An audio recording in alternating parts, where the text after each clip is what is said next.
Aujourd'hui, à Rencontre, la foi chrétienne remise en question avec Joseph Thomas.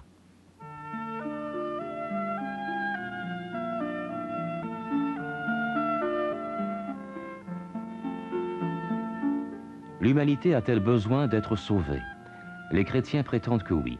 Il fallait un sauveur, quelqu'un qui se serait offert en sacrifice à Dieu pour réparer l'offense commise par Adam et Ève. Et il faudrait que chacun d'entre nous en fasse autant. Faut-il vraiment croire à ça pour être chrétien? C'est ce que Marcel Brisebois demande aujourd'hui au père Joseph Thomas, un jésuite de Paris qui, depuis 15 ans, est engagé dans la formation permanente de la foi. Joseph Thomas dirige aussi la revue Christus. Il a prêché le carême à Notre-Dame de Paris pendant 4 ans. Il a publié de nombreux ouvrages, dont Croire au vrai Dieu et Jésus dans l'expérience chrétienne. Joseph Thomas, qu'est-ce que les chrétiens veulent dire quand ils disent que Jésus sauve? Je crois effectivement que c'est un de ces mots, n'est-ce pas, qui ont traversé toute l'histoire de l'Église, de la chrétienté, et qui ont revêtu un certain nombre de connotations plus ou moins variées. Salut, qu'est-ce que ça veut dire pour la plupart des gens? C'est tout simplement, lorsque j'étais enfant, j'habitais sur la côte, n'est-ce pas, et il y avait là les sauveteurs et hospitaliers bretons. C'est-à-dire, au fond, c'était les barques qui étaient destinées à aller repêcher les malheureux marins dont le bateau avait coulé. Donc salut, c'est arracher un danger, arracher un péril, n'est-ce pas? Bon. Alors de quel péril s'agit-il d'arracher l'humanité?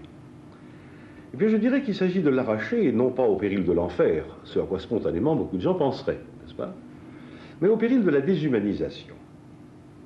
Je pense, si vous voulez, qu'à l'heure actuelle, nous sommes peut-être plus conscients qu'à d'autres époques que, indépendamment d'un enfer qui existe ou non, n'est-ce pas, le monde peut devenir un enfer.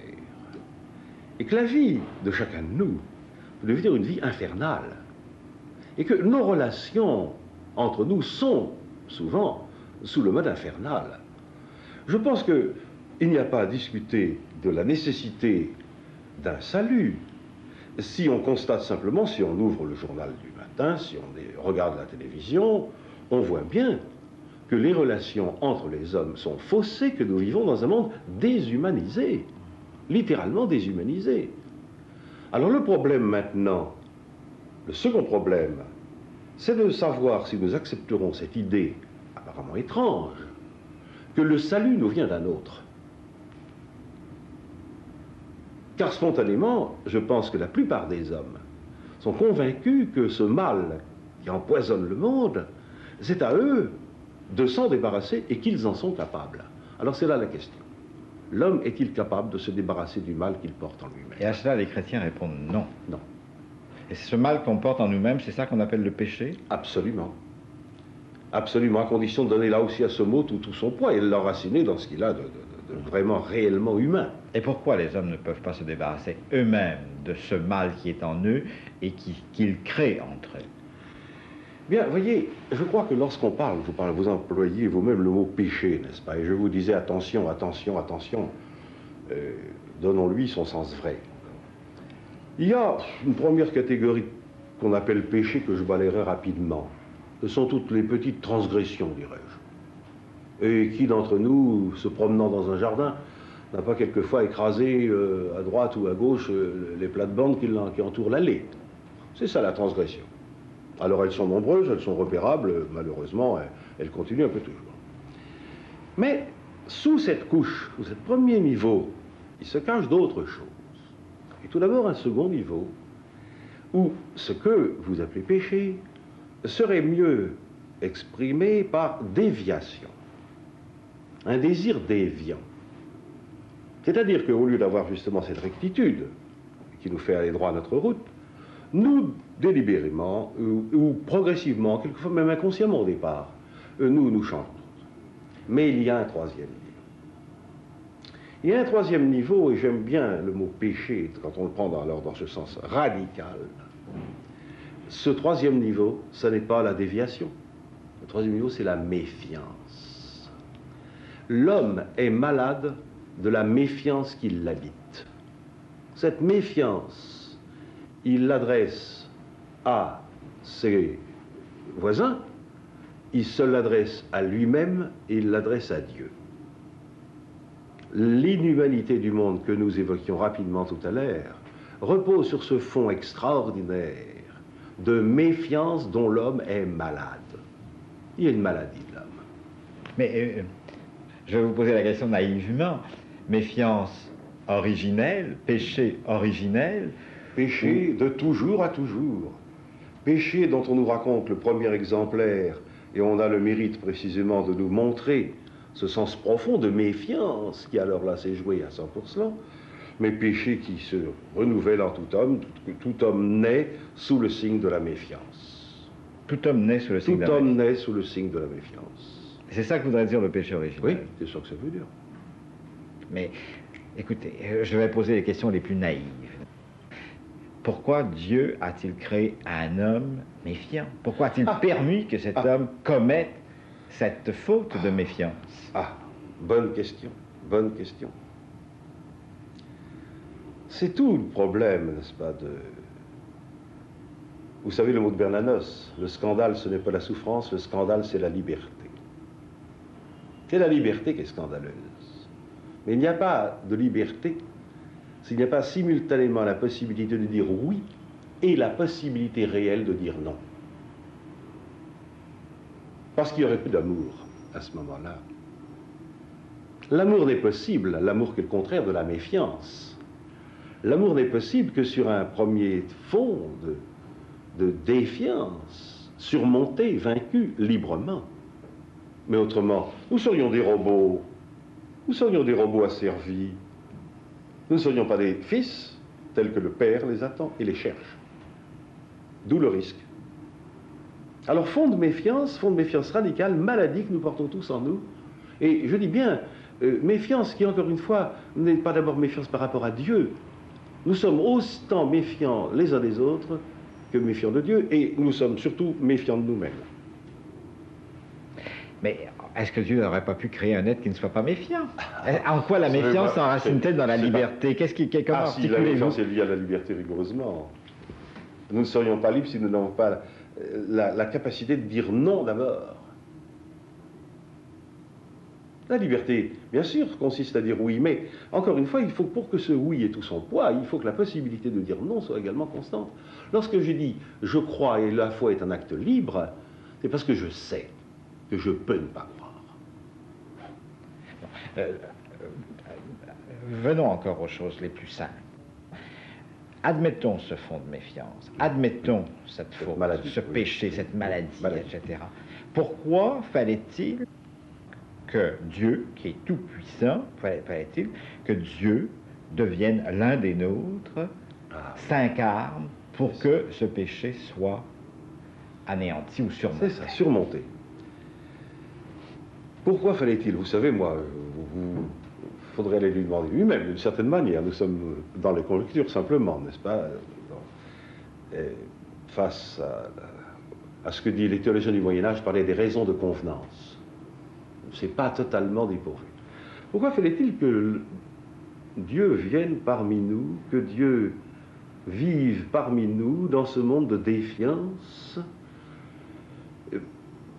Eh bien, pour rouvrir justement le chemin de l'homme vers lui-même, vers les autres et vers Dieu.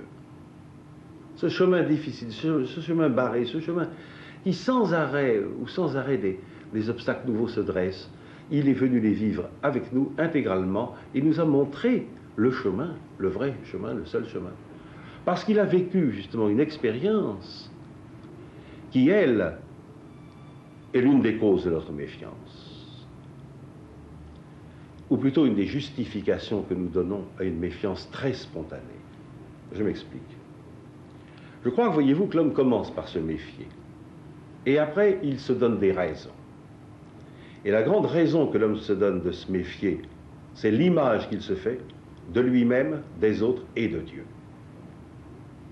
Or, précisément, cette fausse image de Dieu, d'un Dieu jaloux, d'un Dieu qui en veut au bonheur des hommes, d'un Dieu qui veut la mort des hommes, cette image-là, d'où vient donc qu'elle traîne toujours et qu'elle renaisse sans arrêt dans l'esprit, dans notre esprit? Or, c'est cette image-là que Dieu lui-même est venu briser. Il s'est fait homme pour nous montrer qu'il n'était ni jaloux de sa grandeur, ni avare de sa bonté. Il s'est fait homme pour nous montrer justement ce qu'était justement la confiance intégrale dans laquelle nous pouvions vivre désormais. Mais tout ça aboutit quand même à une mort, et à une mort que les chrétiens ont interprétée comme un sacrifice, n'est-ce pas? Et on a parlé du sacrifice de la croix, de ce Dieu vengeur, de ce Dieu jaloux, de ce Dieu qui ne pouvait être apaisé que par le sang. C'est ça. Alors là, c'est là où vous évoquez en une seule question des montagnes de problèmes théologiques. N'est-ce pas? Car la question, pourquoi Dieu s'est-il fait homme? Imaginez-vous que tous les chrétiens se sont posés depuis qu'ils existent. Et l'un d'eux qui se l'est posé avec particulière acuité était nommé Anselme, saint Anselme de Cantorbéry, qui naquit à Host, dans le Val d'Ost, fut prieur de l'abbaye du Bec en Normandie, et second archevêque de Cantorbéry, Guillaume le Conquérant, pardon, l'ayant emmené dans ses bagages. Il a donc écrit un traité, pourquoi Dieu s'est-il fait homme? Alors vous voyez le contexte, Guillaume le Conquérant, nous sommes en plein monde féodal. Et tout spontanément, les images religieuses empruntent à la féodalité leur couleur. Alors, si un vassal fait une offense à son suzerain, plus le suzerain est élevé, plus l'offense est grande. C'est comme ça qu'Anselme parle du péché. Le péché étant une offense faite à Dieu, Dieu étant le souverain infini, le péché est un mal infini. Et comment le réparer? Eh bien, qu'est-ce que le suzerain va exiger de son vassal? Une réparation. Mais si le vassal est un tout petit seigneur, un petit hobereau de village, l'offense ne sera pas réparée. Il faut que ce soit quelqu'un d'un rang égal qui répare l'offense. Nous sommes donc devant un raisonnement typiquement féodal qui a traversé les catéchismes pendant des siècles et que tous les braves petits garçons et les braves petites filles ont appris dans tous les pays du monde, à peu près. Cette idée, justement, que face à une offense infinie, il faut une rédemption, une satisfaction infinie. Inutile de vous dire que c'est une explication théologique qui ne répond absolument pas à la foi de l'Église. La foi de l'Église, c'est autre chose que la théologie. La foi nous dit, le Christ nous a sauvés dans sa mort. Alors là-dessus... Mais pourquoi fallait-il qu'il meure? Attendez. Alors c'est ça, tout à l'heure vous me demandiez pourquoi faut-il qu'il devienne homme, mais maintenant pourquoi faut-il qu'il meure? Pourquoi fallait-il qu'il meure? Fondamentalement, lorsque nous nous construisons cette image d'un Dieu cruel, d'un Dieu jaloux, d'un Dieu mortel, nous pensons à notre propre mort, sans l'avouer. Car précisément, cette perspective de la mort, ce chemin par où passe toute chair, est pour nous le symbole même de la grande angoisse, la réalité dans beaucoup de cas de la grande angoisse.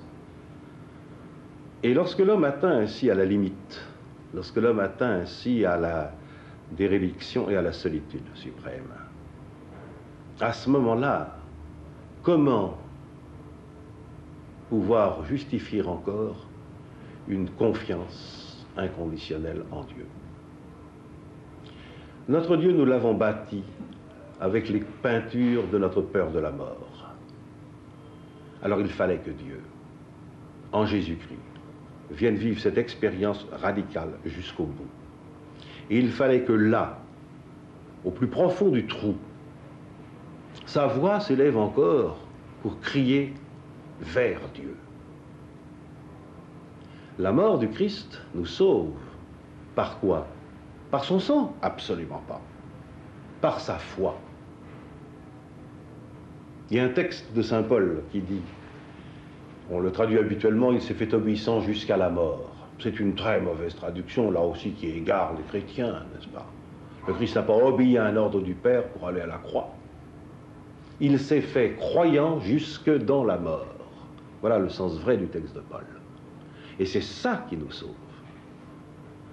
Alors évidemment, tout ce qu'on a raconté sur le sang versé ne tient pas. Le sang, c'est simplement le symbole d'un engagement irréversible, irrévocable. Il y a du définitif là-dedans. Hein. Il a été jusqu'au bout, jusqu'au fond du trou, vous disais-je tout à l'heure. Du fond du trou, il a crié vers Dieu. Et c'est ce cri vers Dieu qui nous sauve. Ce cri que vous appelez cri de confiance. Cri de confiance. Mais vous m'avez expliqué ce phénomène, enfin cette interprétation à partir d'Anselme de Cantorbéry. Mais je trouve que vous êtes allé très loin. Est-ce que déjà les premiers chrétiens ne percevaient pas la mort du Christ comme un sacrifice? Et c'est ça qui arrive au temps. Alors le mot sacrifice, n'est-ce pas, est un mot très ambigu. Vous avez certainement lu René Girard là-dessus, n'est-ce pas, oui. Toute l'œuvre de René Girard, où il a raison sur un certain nombre de points. Malheureusement, je dirais que lui aussi est prisonnier des mots, des pièges des mots. Le mot sacrifice est un mot piégé. Écoutez, quand j'étais petit, moi, on me disait qu'il fallait faire des sacrifices. Alors ça consistait à se priver volontairement de quelque chose, et puis je ne sais plus quoi, enfin il y avait une comptabilité très savante, le tas de sacrifices que l'on faisait. Ben, le sacrifice n'est pas d'abord une privation. Le sacrifice, deuxièmement, on l'a défini, et alors dans tous les ethnologues à peu près accepteraient la définition de René Girard, n'est-ce pas? Le sacrifice, c'est donc l'immolation violente d'une victime qui va être le délégué, pour ainsi dire, du peuple, soit le bouc émissaire, quoi. Et dans une certaine perspective chrétienne, plus on souffre, plus Dieu est apaisé, et plus on contribue, je contribue aux souffrances du Christ, c'est les mots même de saint Paul. Dans ma souffrance, j'élargis la souffrance du Christ et l'amour du Christ pour son corps qui est l'Église. Hein? Mais alors le sacrifice, tenez, nous allons prendre une autorité incontestée dans l'Église catholique, c'est saint Augustin. Saint Augustin est tout de même un docteur de l'Église connu et respectable. Eh bien, voici comment il définit le sacrifice. Toute œuvre bonne qui nous fait entrer en relation avec Dieu. Je répète, toute œuvre bonne qui nous fait entrer en relation avec Dieu. Donc une bonne conversation. Oui, parfaitement. Un bon repas. Parfaitement, s'il est fait avec beaucoup d'amour. Un beau soleil. Oui. Toute œuvre bonne qui nous fait entrer en relation avec Dieu. Et alors là, précisément, dans la mort du Christ, nous trouvons le sacrifice en ce sens très précis, puisque c'est la relation au Père qui est constitutive, encore une fois, de l'événement de la mort et de la résurrection du Christ, n'est-ce pas? Mais comment expliquez-vous qu'encore aujourd'hui, après Vatican II, après le Concile, on ait encore ces textes liturgiques où il est question de Dieu apaisé par le sang de son Fils, du sacrifice de Jésus par lequel nous vient. Comment expliquez-vous cette espèce de fixation sur cette... Ah, c'est une énigme cela, voyez-vous. Je pense, vous savez, qu'il est difficile d'entendre l'Évangile, de l'entendre simplement. Et qu'il est très facile et très tentant, pourquoi?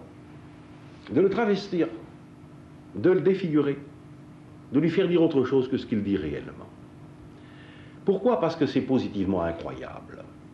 C'est incroyable que Dieu ne soit qu'amour pour les hommes. C'est incroyable de croire que lorsque même la haine des hommes se tourne vers lui, Dieu n'est pas capable de répondre autrement que par l'amour. Nous avons... C'est pas croyable. Alors, subrepticement remonte du fond de l'humanité des images qui sont toujours les mêmes, d'un Dieu en courroux, d'un Dieu qui, obsédé par notre perfection, d'un Dieu qui ne nous fera grâce de rien. C'est-à-dire, et voilà le grand paradoxe, cette image de Dieu, savez-vous où dans la Bible on la trouve? Ah, on la trouve de façon très précise, campée dans un personnage concret qui, dans la Bible, s'appelle le Satan. Le Satan, le Satan, c'est pas un nom propre, c'est un nom de fonction. C'est l'accusateur. C'est celui qui exige l'application stricte de la justice. C'est celui qui dénonce impitoyablement toute la moindre maladresse. C'est celui qui veut la perfection. Or, le paradoxe, c'est que beaucoup de chrétiens donnent à leur Dieu le visage et le rôle de Satan. Alors, comment donner à notre Dieu un autre visage? Eh bien... Et doit-on pour cela éliminer tout à fait la notion de sacrifice? Non. Vous posez de nombreuses questions. Je réponds d'abord à la dernière. Je pense que nous n'avons pas à l'éliminer, mais à lui rendre ce sens très positif qu'elle a. Car le sacrifice, c'est l'acte par lequel je m'en remets à Dieu dans ma vie concrète de tous les jours. Que le sacrifice, de temps en temps, et souvent même, implique que pour livrer ainsi ma vie par amour, j'ai à m'en dessaisir, et que le dessaisissement soit parfois difficile. Certes, donc il ne faut pas gommer ça non plus. Il ne faut pas gommer la croix. Mais il faut la resituer comme signe, encore une fois, de l'amour de Dieu pour les hommes et de la foi de l'homme en Dieu. Comment maintenant purifier le visage de Dieu? Comment, vous disais-je, entendre l'Évangile? Mais avec sa note juste, vous voyez? Je ne sais pas. Je pense simplement qu'il faut d'abord y revenir souvent. Et c'est peut-être le grand espoir que nous avons à l'heure actuelle devant ce retour aux sources véritables de cette purification d'images païennes qui traînaient de Dieu. Mais je ne sais pas. Je crois que seul Dieu peut le faire. Mais concrètement, Père Thomas, à l'égard de ces textes, par exemple, de ces textes de la préface, où on parle de ce Dieu qui appelle, qui est pacifié par le sang du Christ, etc. Est-ce que vous ne pensez pas qu'il y a un travail très important il y a un travail très important de théologie et de liturgie à faire, n'est-ce pas? Je ne sais pas si au Canada, vous aviez autrefois le brave minuit chrétien, n'est-ce pas? Oui, on a toujours. Eh bien, vous l'avez toujours. Alors là, Guy de son sang apaise le courroux. Voilà, c'est dans le minuit chrétien. Oui, Guy de son sang apaise le courroux, c'est la phrase hier. Alors commençons par arrêter de chanter ça. Il y a donc, si vous voulez, tout un travail, j'allais dire, d'éducation globale à faire, de façon à remédier à ces fantasmes sanglants, n'est-ce pas? Surtout, mais vous voyez, on est attaché sentimentalement à ce principe-là. Oui, mais voyez, vous on ne peut pas imaginer Noël sans le minuit chrétien. Vous continuerez à faire chanter qui de son sang apaise le courroux. Et en même temps, ça nous révolte. Et ça vous révolte. Alors, il faut choisir. Ambiguïté, encore une fois. Ambiguïté. Mais il est certain que là, je crois que vous avez tout à fait raison d'indiquer ce chemin, le chemin des cantiques, le chemin des représentations, le chemin de l'iconographie. Pensez par exemple à ces récits d'apparition de la Vierge de Fatima, de la Vierge de la Salette. Oui, c'est ça. Oui. Non, mais et derrière, vous avez sans cesse, n'est-ce pas, cette perversion diabolique où le visage de Dieu devient soudain le visage d'un vengeur. Alors, la perversion diabolique, elle est impure. Et au fond, c'est nous qui avons fait ça. Mais c'est nous qui imaginons ça. Car encore une fois, la pure lumière de l'Évangile dit tout autre chose. Mais est-ce qu'à ce moment-là, on risque pas... Enfin, je me sens toujours un peu gêné, parce que quand je lis entre autres Saint Paul, je lis entre autres l'Épître aux Hébreux, il me semble que cette notion de sacrifice, elle est là, qu'elle est présente, il y a cette idée-là. Et est-ce que je me dis pas, est-ce qu'au fond, je ne suis pas en train de faire une révision de la théologie, alors qu'on me dit qu'il y a là vous continuez la révision que Saint Paul a faite déjà. Enfin, si vous prenez l'Épître aux Hébreux à laquelle vous faites allusion, mais il y a un texte absolument merveilleux là-dedans, les holocaustes, tout ça, ne t'ont pas plu, mais tu m'as formé un corps, alors je suis venu et j'ai dit, me voici, ô mon Dieu, pour faire ta volonté. Voilà le sacrifice du Christ. Me voici, ô mon Dieu, pour faire ta volonté. Et c'est dit dans l'Épître aux Hébreux. Et dans l'Épître aux Hébreux, nous assistons déjà à cette démystification sacrificielle, en disant, mais oui, il y a un sacrifice unique qui abolit tous les autres. Et cette volonté de Dieu, quelle est-elle? La volonté de Dieu, encore une fois, c'est le bonheur de l'homme. Le vrai bonheur de l'homme, que l'homme devienne son fils. Mais comment expliquez-vous alors? Vous me dites la volonté de Dieu, c'est le bonheur. Et d'autre part, nous avons eu une théologie qui, pendant 2000 ans, a éliminé tout à fait la notion de plaisir.